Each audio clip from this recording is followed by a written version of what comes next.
예, 피살된 암살된 김정남의 장남 김한솔의 영상이 공개가 됐죠. 그런데요, 이 김한솔을 어떻게 누가 도피시킨 건지 궁금증은 점점 커지고 있습니다. 자, 그래서 오늘 이 문제 집중적으로 한번 짚어보겠습니다. 대한민국으로 망명한 최고위급 탈북 인사 중에 한 분이시죠. 국가정보원 산하 국가안보전략연구원 고영환 부원장 스튜디오에 나와 계십니다. 어서 오십시오. 안녕하십니까. 예. 근데 제가 일단 궁금한 게 너무나 많은데 네. 제일 궁금한 게 뭐냐면 아버지가 암살당했어요. 네. 예? 근데 나와서 얘기를 한다라는 게 그 내용도 사실 뭐 아버지가 암살당했다는 거 빼놓고는 없거든요. 왜 했을까요, 김한솔이? 우선은 안전한 장소에 가 있다. 예. 그거는 확실하고 얼굴 표정이 그걸 말해주고 있고, 두 번째는 저 친구가 까만 옷을 입고 나왔어요. 예. 흔히 밝은 색의 티셔츠를 입고 많이 다니는 친구인데 일단 상중이라는 거를 보여주고 싶었던 것 같고, 그리고 제가 가지고 다녔던 똑같은 조선민주유명공화국 외교여권을 보여줬습니다. 예. 그 이름은 물론 여기랑 다 가렸죠. 가렸는데 그건 뭐 해당 기관에서는 다 알 수 있으리라고 생각을 하고, 어쨌든 아버지가 피살됐다는 이야기를 함으로써 어떤 수사를 하는 당국에 자기 아버지가 피살됐고 자기가 그 아들이라는 것을 명백히 보내는, 그러면서 그 단체의 이름을 언급을 잠깐 했는데 그거는 무음 처리가 됐고요.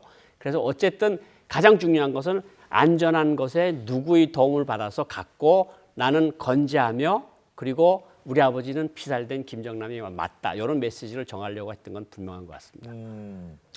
그러니까 근데 지금 화면에 잠깐 나왔습니다만 그 김한솔의 김한솔을 이제 우리가 바라보면 오른쪽 오른쪽에, 상단인데요. 예.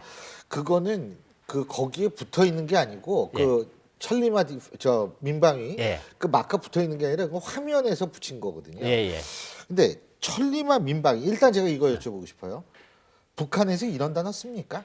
천리마라는 말은 쓰고 예. 민방이라는 말을 쓰는데 예. 둘을 민방위 우리도 합쳐서 쓰죠. 둘을 예. 합쳐서 쓰는 적은 전혀 없습니다.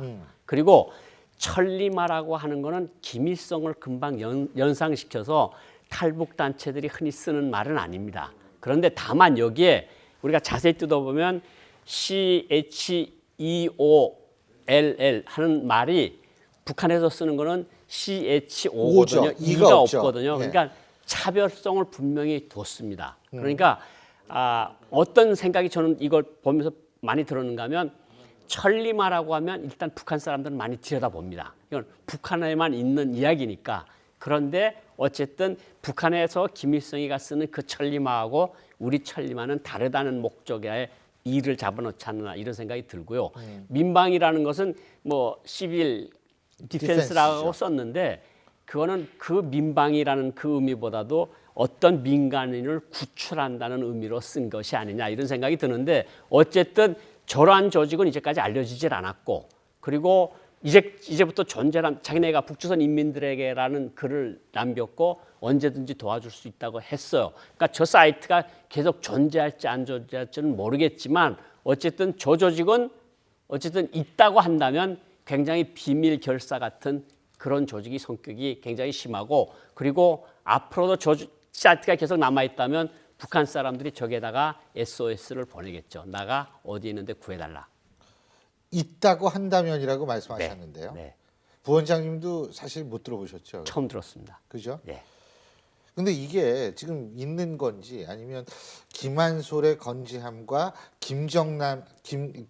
김정남이 암살당했다는 것을 증명하기 위해서 임시방표적으로 만들어진 건지 그렇게 만든 사이트인지 사이트 그건 조금 더 두고 봐야 될 두고 것 봐야 같습니다. 되는데 네. 일단 IP는 샌프란시스코로 밝혀졌습니다. 네, 샌프란시스코라고 그죠? 밝혀졌습니다. 그러면 이 단체나 뭐 진짜 뭐가 있다면 그 거점이 샌프란시스코일 가능성이 있는 아닙니다. 건가요? 저는 그렇게 보질 않고 예. 그 IP 계정, 제 이메일 계정을 북한 사람들이 전 제가 이 자리에 들어서 말하고 싶은데 정말 제 이메일에 아무것도 없거든요. 근데 왜 이메일을 그렇게 뚫으려고 노력하는지 모르겠는데, IP 계정이요, 아디스아베바부터 더반까지 다 이 경유하는 IP 계정이라고 생각을 합니다. 그러니까 지금 나타나는 것은 그렇게 샌프란시스코로 나타나지만 흔히 조금 컴퓨터 지식을 가지고 있는 사람이면 충분히 우회하는 IP 계정을 만들 수 있다. 그리고 또 한 가지 천리마 민방위라는 홈페이지에 가보면 이게 사실 우리나라 글이 아니에요. 문장도 막 안 되는 것도 있고 막 그래요. 그러니까 뭐 구글 번역기 같은 것도 돌렸다 이런 생각밖에 안 되는데 비트코인 얘기가 나오거든요. 그러니까 후원 계좌 비트코인으로 보낼 수 있다.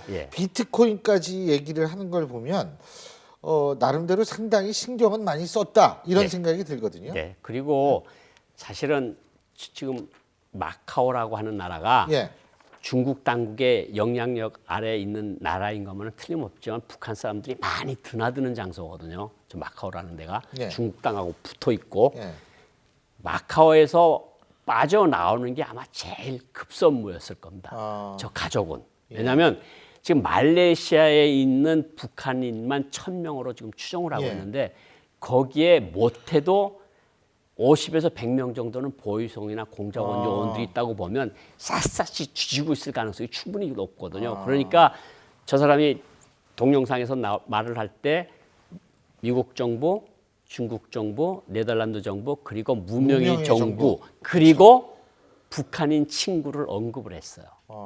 그건 저는 굉장히 의미 있게 보는데 어느 누가 언제 거기로 갈 수 있으니까 그 전에 빠져라 하는 신호를 줬을 가능성이 충분히 높다. 왜냐하면 저희 경우를 봐도 제가 그냥 온 게 아니고 어떤 중간에서 위험 신호를 감지하고 저한테 이야기를 해준 친구가 있으니까 제가 빠져나올 수 있었던 거거든요. 그러니까 그 친구한테도 이야기를 한 거 보면 적어도 5개국이 관련돼 있다. 이 김한설의 피난과 어디 정착에는 5개 나라 정도가 있다. 어디 있을 거라고 보세요? 제 생각 같아서는 미국일 가능성이 제일 높다. 왜냐하면 네덜란드 정부의 감사를 표했고 네덜란드 외무부는 지금 확인해 줄 수 없다는 이야기는 네덜란드는 아니에요, 제가 볼 때. 네덜란드가 가 있으면 네덜란드라는 말을 안 꺼냈겠죠. 그렇죠. 네덜란드라는 말을 안 꺼냈는데 제가 북한인의 입장에서 본다면 제일 안전한 나라가 미국이거든요. 그리고 미국에 북한 사람이 많지도 않거니와 들어가기도 쉽지 않고 살인을 저지르고 떼어나오지도 못합니다. 그렇죠. 그러니까 미국이라는 나라에 갔을 가능성이 충분히 크다.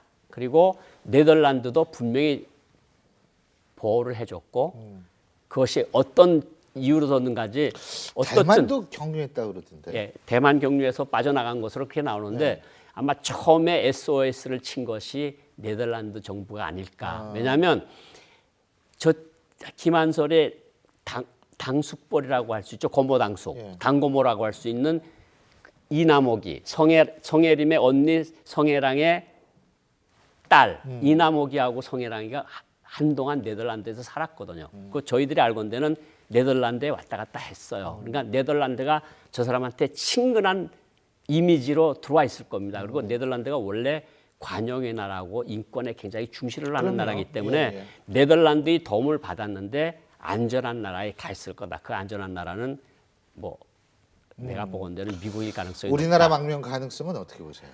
뭐 그 가능성을 배제할 수는 없겠죠. 그러니까 사실은 그 어떤 삼국이라는 무명의 나라라고 이야기를 했는데 그 무명의 나라가 어딜까요? 김한설에 대해서 관심을 제일 많이 가질 나라가 어딜까요? 우리나라죠, 그거야. 그냥 뭐 말을 안 하면 말을 안 한 이유가 있을 겁니다. 근데요. 사실 김한솔 군의 입장에서 볼 때 이한영 씨가 여기에서 암살당했지 않습니까? 우리나라에서. 그러니까 그런 걸 알고 있으면 오고 싶지가 않을 것 같다는 생각도 그래서 들어요. 제가 처음에 미국 소리를 했습니다. 그랬다며요. 다음 타겟은 김한솔이다. 그렇죠. 예? 북한에서 이제까지 자기 정적들을 숙청을 하면서 김씨 가문이 3대를 멸종을 시켰어요. 왜냐하면 불행의 씨앗을 남겨두지 않는 게 김씨의 그 수법이거든요.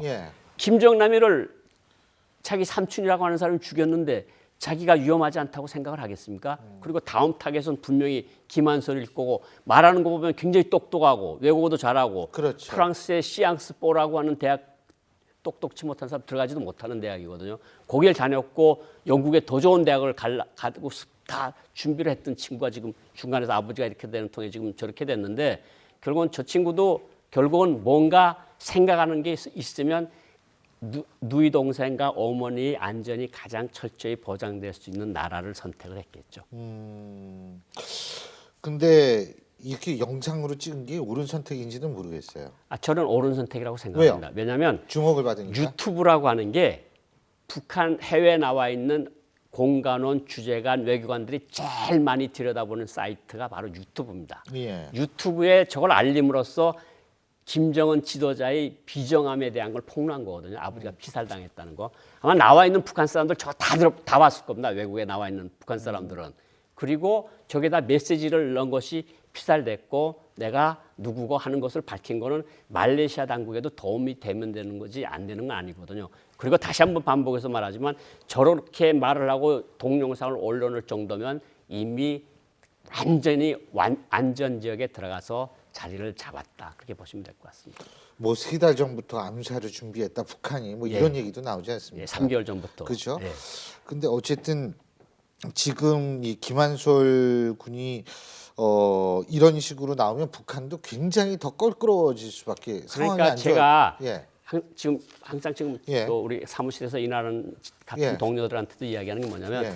김정남이라는 사람을 가만히 놔뒀으면 예. 모르는 사람이 훨씬 많았을 텐데 예. 상처를 헤집어놨어요. 김정은이가. 그렇죠. 저 사람 자기 형을 죽임으로써 그러면서 김정남에 대해서도 알려지고 김한솔에 김한솔도 대해서 알려지고 그러면서 북한 사람들한테는 참 비정한 정권이다. 이런 생각이 그렇죠. 안 들겠습니까? 그러니까 상처를 덧나게 한 거예요. 지금. 맞습니다. 예, 오늘 말씀 여기까지 듣죠. 고맙습니다.